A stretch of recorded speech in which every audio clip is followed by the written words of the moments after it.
Our next guest was in the room with Dr. Fauci when some of the most important decisions about the Wuhan coronavirus were being made at the start of the pandemic. Joining me now, former assistant to the president, former President Trump, and author of the new book, In Trump Time, A Journal of America's Plague Year, Peter Navarro. Peter, so good to see you. Thank you so much for joining us. And I have to point out, I love your background because it is the Wuhan Institute of it's where it all went down. That's the Wuhan lab. And allow me to give you a tour. This is the Fauci wing of the Wuhan lab. Underneath here is the bioweapons portion of this that the People's Liberation Army runs. But I'll tell you, Dana, the lie that Fauci told to Rand Paul and the Congress is one he should go to jail for. But I want to walk you quickly through the bigger lie of omission I outline in the In Trump Time book. See, think about this, Gene. The first time I meet Fauci, it's January 28th in the iconic Situation Room. And I'm looking at this guy. I fight him over the China travel ban. He's totally against it. It's something that would save millions of lives. It was one of the first courageous decisions on the pandemic the president would make. But here's the thing. Here's what Fauci knew. This is, okay, we got Wuhan here. He knew the virus came from Wuhan. Check that box. He knew that it popped up within yards of this bioweapons lab. Check that box. What he didn't tell us, first of all, was that he had funded this using American taxpayer money. He didn't tell us that in here he had lifted the ban behind the back of President Trump, mind you, on gain of function experiments, which can turn a harmless bat virus into a human killer. And Fauci's sitting there with those blue eyes he is looking at me like a sociopath. He didn't tell us that he'd already received an email saying that this was likely a genetically engineered demon. And I'll tell you, Dana, if he had just come clean right then, January 28, 2020, we could have saved millions of lives worldwide, hundreds of thousands of American lives. And here's why. We would have known, first of all, to crack down on the Chinese communists and get us. We still don't have the original genome, okay? That would have been so valuable in terms of designing a truly efficient and effective vaccine as quickly as possible. And we lost over a month. The president and I were on the job, but there's a lot of the bureaucracy we couldn't get motivated because Fauci was telling them that there's nothing to worry about. So my point is, in the In Trump Time big reveal on Fauci is the big lie of omission, biggest one in history. He needs to be in an orange jumpsuit, and that's all in the book. Yeah, and this is that he isn't, and that he's treated as this savant, that like a saint. I mean, they actually have Saint Fauci merchandise that they sell. He's been on the cover of magazines. He was, I think, profiled in GQ. They've turned him into this like cultural icon, but yet he knew what was happening with this virus and the gain of function research. He lied about it. And then, of course, misrepresents it and changes his position all throughout the pandemic. You touched on something that I think is so crucial. The very beginning with the travel moratorium on flights to and from China. Even as China shut down travel everywhere else, they still allowed flights to and from Wuhan.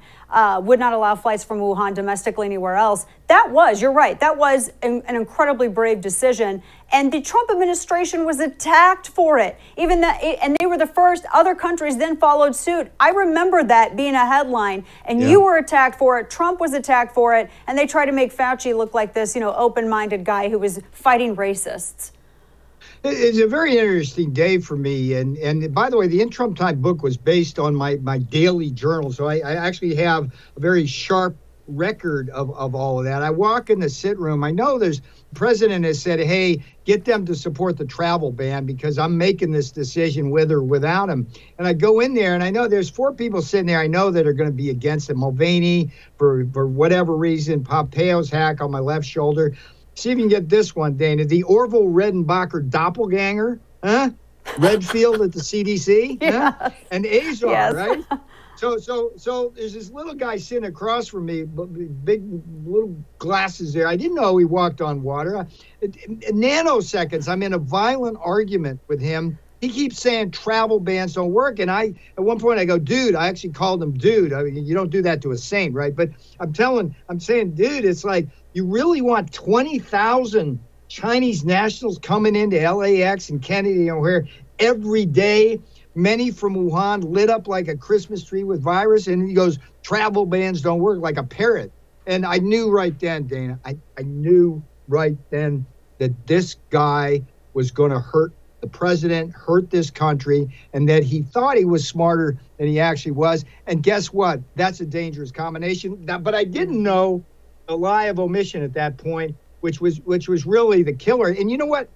He covered it up. He doubled down on his cover up, because in the Trump Time book, I described this one other guy as the dumbest guy who ever tried to play God, right? This is the cutout Peter Daszak. You know who he is. You've talked about him. I know, yeah. He's the guy that Fauci had go write a letter writing campaign to convince the world that this virus didn't come from the house that Fauci built, but rather from some bat cave 1,000 miles away and from nature. And so this whole thing stinks. I mean, the Trump Time book is dedicated to getting Fauci in jail. And I do have a guarantee for you. If you buy the book and you get to the end of it and you don't want Fauci in jail, I give you double your money back. Done. Wow, I don't know how anybody wouldn't be convinced already, but I love that. I mean, now the challenge is on. Well, they should read your book anyway.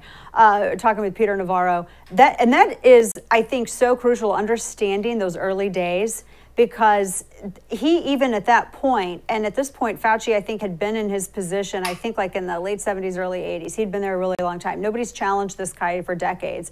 And I even made the remark on my radio program early on, when he would have a press conference, when he would be at one of the mini press conferences, there was a point in which, when he was fielding questions, he did seem, you're right, you could tell that it raised his hackles, because he was having one of his estimations questioned.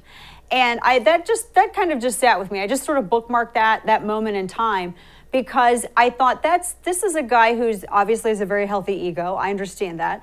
But at the same time, he should be focused on being transparent, giving information to people. And then his interviews from there on, Peter, became more and more about politics instead of about, what medicinal, from a medicinal angle, from, a virology angle. It was all about what he thought of Trump and Trump's decisions. That's not what he should have been doing. No, and the joke around my office was, how can Fauci spend so much time on TV?